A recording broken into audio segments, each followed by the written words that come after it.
Hi guys, in this episode of the Nostalgia Trip, I'm gonna be continuing with my reactions to Teenage Mutant Ninja Turtles, the 1987 series. Currently, we are on Season 1, Episode 4, Hot Rodding Teenagers from Dimension X. And as you might have noticed, I'm wearing the exact same outfit as I did for the last reaction to Teenage Mutant Ninja Turtles, the 1987 series. And that is because I'm actually going to be attempting to do a little bit of a binge of a couple of episodes of this show, because I want to see whether it's a chore really to binge a couple of episodes, because I'm starting to enjoy it quite a lot. And usually, for be it video games or shows or whatever it may be, I don't know why, but it's so much more enjoyable to me whenever I binge through it. That's why for the TMNT 2012 series, there were times where I recorded like uh, 3 or 4 reaction videos, which was like 8 episodes at a time. Or for the Fullmetal Alchemist series, I literally binged it in like 3 or 4 days. At the point of recording this video, I've already recorded Fullmetal Alchemist 2003 like 2 months ago.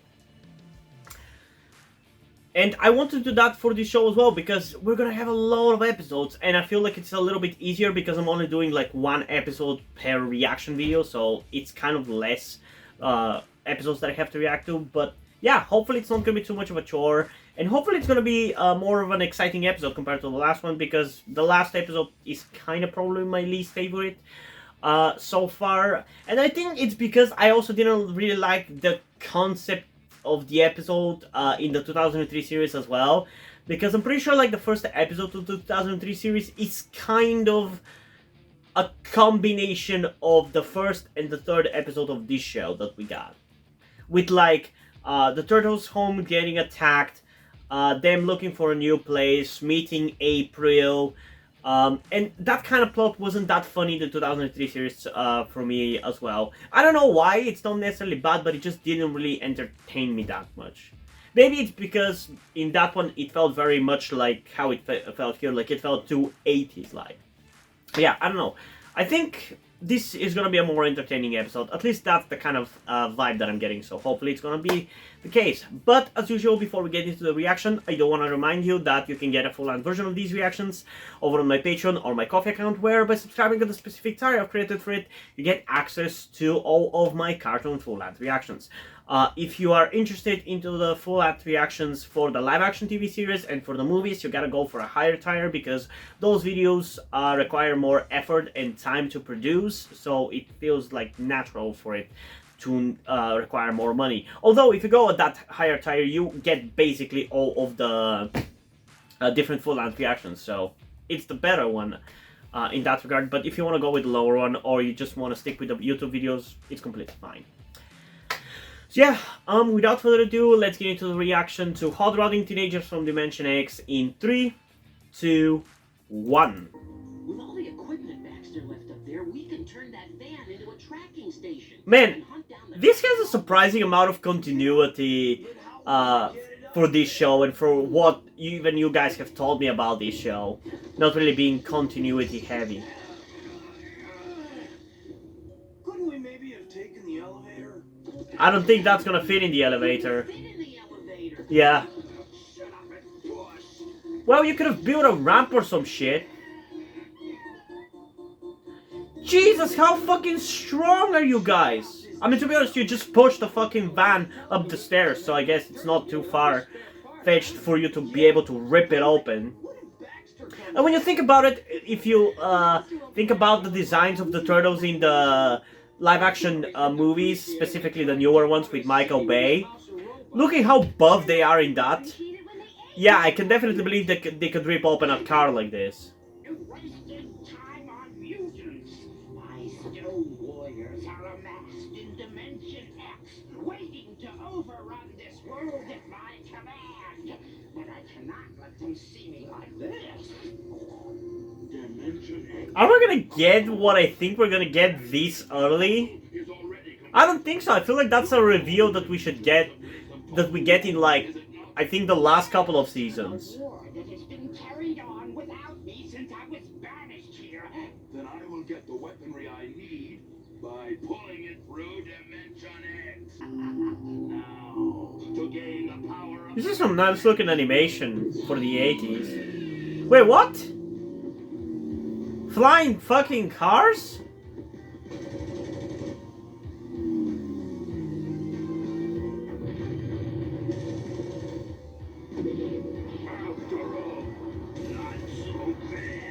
What?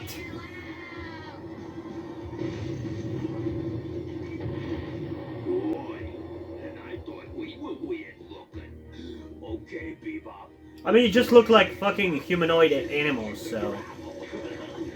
Why does it feel like these characters are from, like, another property?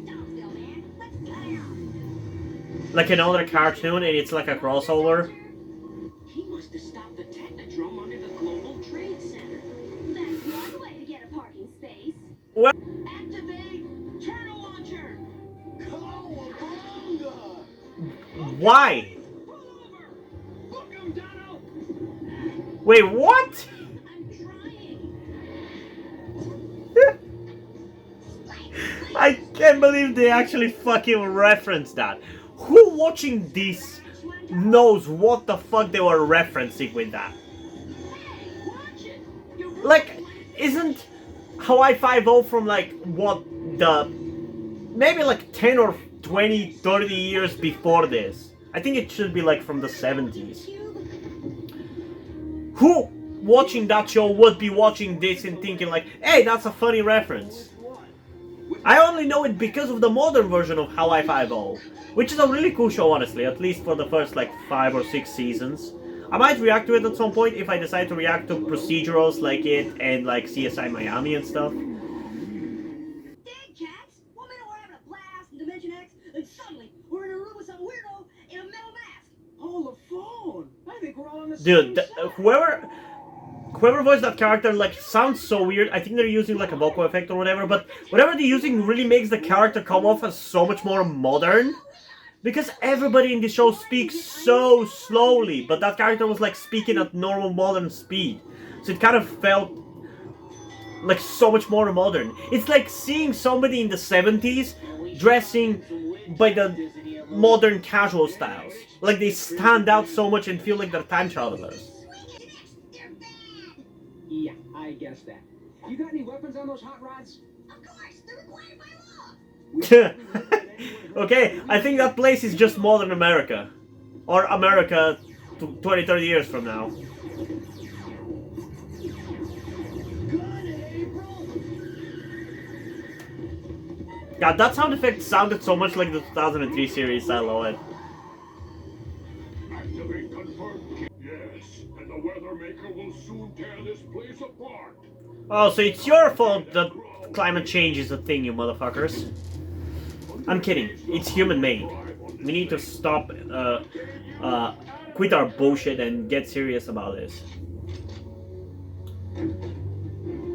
Okay, the most capable of the police has been in the TMNT fucking universe. The bullets aren't stopping them. We must get to Krang before those brats do. You said you saw some kind of brain when we were fighting the Mousers yesterday, right, Yeah. Angelo? Oh, you bet your sweet Again, shit, there's kid. a lot of continuity so far, man. I know that shit goes into the sewers for like most of this show because it becomes more comedic, but I really like how connected it seems so far. Then he's going I feel to like most people who are fans of this series though, like remember these first 5 episodes and think that the whole show is like this. But how? We find this. Like I'm talking specifically about the obnoxious types of fans who like refuse to acknowledge anything good about the other TMNT series. Can you hold them off? There's only 8 of them. Yeah. So yes, then. Gotcha, shoe brain. Let's see what this does. Yo, Oh, how convenient! No worry, they're just in the shadow realm. They're not dead. He's no good. We'll never get clean past that force field. We better scram. Excellent work, Trad. I'm going to pin a medal on you as soon as I get a pair of hands. carry on the fight against Krang at Dimension X. Since when did you decide that you wanted to join the war? We'll miss you. We'll miss you too. Okay, Shredder, this is it. Man, it's kind of annoying how this show is both so slow paced but also like fast paced. We must head up and Because like stop we couldn't even have like a stop the Shredder. 2-second scene for Mike to actually show like more of an emotion rather than one frame of tears going down his face. But at the same time, That thing will blow this whole city clear to ice. certain scenes, like the show as a whole goes so slow. Wait, did they leave their flying car with you? Why would they do that? Then I'll handle it. Leonardo! Damn! That's pretty badass. Okay. I'm really starting to like this Leonardo. Yeah, everybody complains about the weather, but you actually did something about it. Finish line, the tortoise realized that slow and steady does win the race, for he had Why? hair. I love that story. Oh, I don't know if that's cringe, cute, But I've read it 5 times. or annoying what they're doing with this. You know what would have been cool? If she was reading like a story of that really cool cartoon called Franklin. I don't know if you guys have heard of it or not. We're going to fight. Again, just like for the Care Bears that I talked about last episode, I have a DVD of it. Since we are done with the episode, I'm actually going to show it to you. Have you guys seen this one? It would have been cool if they actually referenced that, because that is also a turtle. And it's a really cool cartoon that I really used to love watching as a kid. Probably will react to it at some point on the channel, so there's that. Okay, so back to the episode. I think at this point it is genuinely because I'm kind of tired while I'm not too much into these episodes. Like, this was definitely better than the last one. I definitely enjoyed it more. It was more interesting. It was more exciting. There was some more actual cool stuff happening, like that moment at the end there where Leo took down the weather changer. Like, that was pretty badass with him jumping off of the car without thinking even for a second. Like, that was pretty cool. I really, really liked that. But there was also a lot of dumb and annoying stuff that are exactly like how I expected them to be in the 1987 in this version of it, with like these lame versions of the two giant rock creatures from Dimension X. I definitely think the 2012 series did them much, much, much better. But yeah, I love the continuity with like every episode kind of flowing into it. Like, it doesn't necessarily go out of its way to show to you that it's that there is continuity in these episodes, because I feel like you could almost watch any of them in almost any order. There's very little continuity in them, but at the same time, I don't know, they kind of flow into each other really well. And I guess it helps that this season is just like 5 episodes, so there's no really space for filler into it, but yeah, I don't know. It was definitely better than episode 3, but I still think episode 2 was the best episode so far. And hopefully episode 5 is going to be the best of them all, because I do want to end the season with a bang, and I am going to be checking out that episode next. And also, the fact that I'm watching these episodes right after the other can also influence my enjoyment about it, because I'm sitting through like 60 minutes worth of kind of slow-paced 40 years old TMNT content, so yeah, it's just gonna take much more of a toll on me compared to if I was just doing 1 episode per day. But I need to get a little bit ahead with these reactions, because I am busy and I literally don't have time to eat, sleep, edit, and record at the same time right now. At least this week, so I need to get ahead a little bit. But yeah, in terms of a rating, I think I'm going to go with a 6.9 out of 10. Because like I said, it was decently entertaining. I kind of liked the concept of the episode, but there was a lot of bullshit about it that I just couldn't really give a shit. I didn't give a shit about the neutrinos. I don't know if they were ever shown in the 2012 series. I certainly don't remember them. I kind of like a little bit of like their backstory of them being kids caught in the crossfire of a war in their universe, because it kind of makes me think about the current war in Ukraine a little bit. I know it's kind of weird to bring that up in this, but it's something that I've been constantly tracking and thinking about for the past 6 months, because I relate to these Ukrainians who are suffering from this. You know, it breaks my heart seeing the suffering that people in Ukraine are going through, because it easily could have been my country if certain events hadn't happened. And if we weren't in like the EU and NATO, it could have happened to my country. Hell, it could still happen to my country, considering how much of a fan of Russia the population of my country is. You know, and I'm getting a little sidetracked, but I do like that aspect of it. That's why I said that the episode could potentially not have aged well, and with like the shot of the Twin Towers in the beginning also kind of harkening back to that as well. But yeah, overall, still kind of forgettable, but better. So yeah, hopefully the final episode of the season is gonna be pretty good. But there's only one way to find out, so we gotta end this video and get into the next one. But yeah, what did you guys think about this episode? Comment those down below and let's have a discussion about it. And also, before we end this video, I just want to give a huge shout out to my currently 3 patrons on Patreon: Deadpool, August Dice, and Leo Uzi. Thank you guys for your support. I really appreciate it. It really means a lot to me that you have decided to support me. You've continued to support me for such a long time. Hope you continue to enjoy my content and continue to support me going forward. Thank you very much. And now, before we end this video, I just want to talk about something to you guys very quickly, which some of you may or may have not noticed before or know about me. That being the fact that I am trans. And yes, this may come as shocking to some of you, because I don't really flaunt it that much on my channel, or at least I feel like I don't. Outside of like my K-pop reactions, which is where I feel like the most comfortable being myself like this. And yeah, I am in fact trans. I'm not necessarily full-on male to female, but I heavily want to transition to being pretty female. I do consider myself more non-binary though, or maybe gender fluid would be the best descriptor as well, because I do have occasional moments where I feel fine being like just a normal guy, but most of the time, like right now, I do feel very dysphoric. And that's why I'm asking you guys for any help that you can give me, because my situation right now, I don't really see any way outside of you guys' help.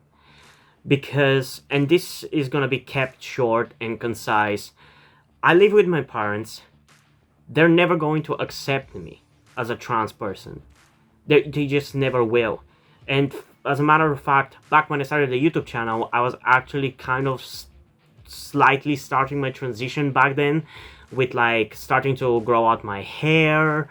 I even got to DIY HRT, but because my parents started noticing certain things, like my behavior had changed a lot and my clothes had changed a lot, I kind of had to stop doing that, because they were constantly nagging me about cutting my hair and just started to kind of be threatening in a certain way, and felt like they were ashamed of me and everything. And that just kind of stress just tired me out to the point where I just gave up.